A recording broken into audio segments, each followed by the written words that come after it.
கிறிஸ்துவுக்குள் அன்பானவர்களே, காலைதோறும் கர்த்தரின் வார்த்தை என்ற நிகழ்ச்சியின் மூலம் உங்களுக்கு வாழ்த்துதலையும் அன்பின் வணக்கத்தையும் நான் தெரிவித்துக் கொள்ளுகிறேன்.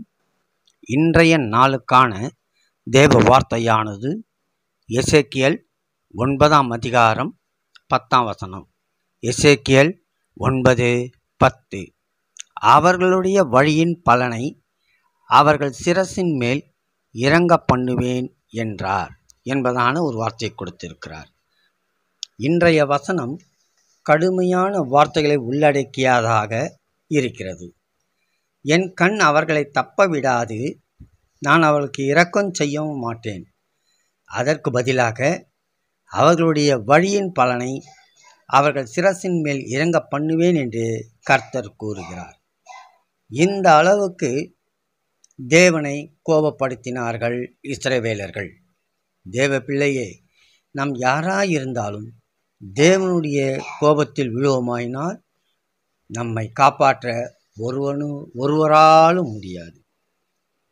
நாம் நிற்பதும் நிர்மூலமாகாதிருப்பதும் கர்த்தருடைய சுத்த கிருபையே என்று புலம்பல் 3:22 பார்க்கிறோம். அவருடைய கிருபையினாலே நாம் வாழ்ந்து கொண்டிருக்கிறோம். அந்நாட்களே பார்க்கும்போது இஸ்ரவேல் ஜனங்கள் தேவனுடையவர்கள் என்று சொல்லப்பட்டார்கள்.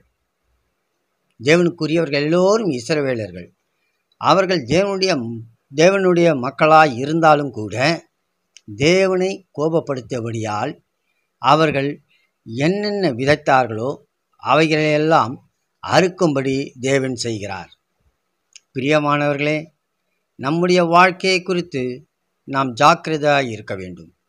நம்முடைய வாழ்க்கையில் தேவனை கோபப்படுத்துகிற காரியங்கள் இருக்குமாயின் உடனடியாக மனம் திரும்பி நல் வழியில் நாம் நடக்க வேண்டும்.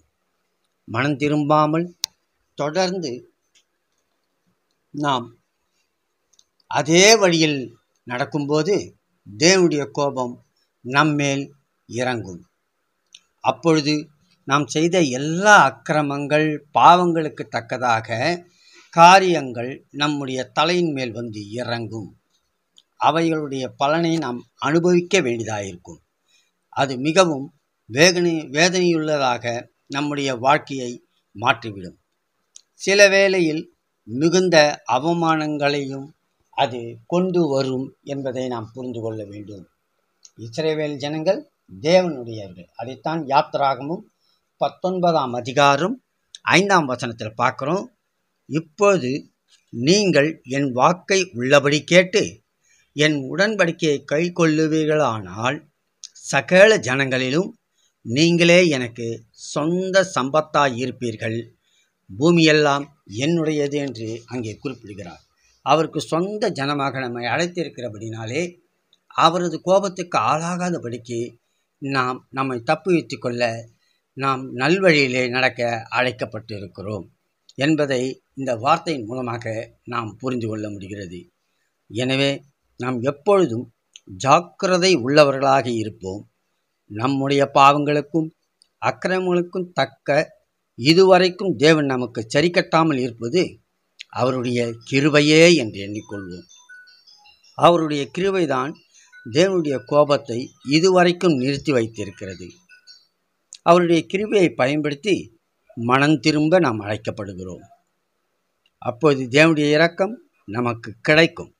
நம்முடைய பாவங்களையெல்லாம் தேவனும் எண்ணாதிருப்பார்.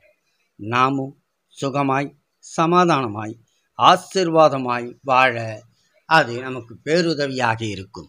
எனவே தேவ கோபாக்கினை ஏற்படுத்துகிற ஒரு சில காரியங்கள் நம்மிடத்தில் காணப்படும் என்று சொன்னால் அவைகளிலிருந்து விலகி தேவனுக்கு உரியவர்களாக எப்பொழுதும் வாழ்வோம், ஆசீர்வாதம் பெறுவோம், மகிழ்ச்சியோடு காணப்படுவோம். ஆமேன்.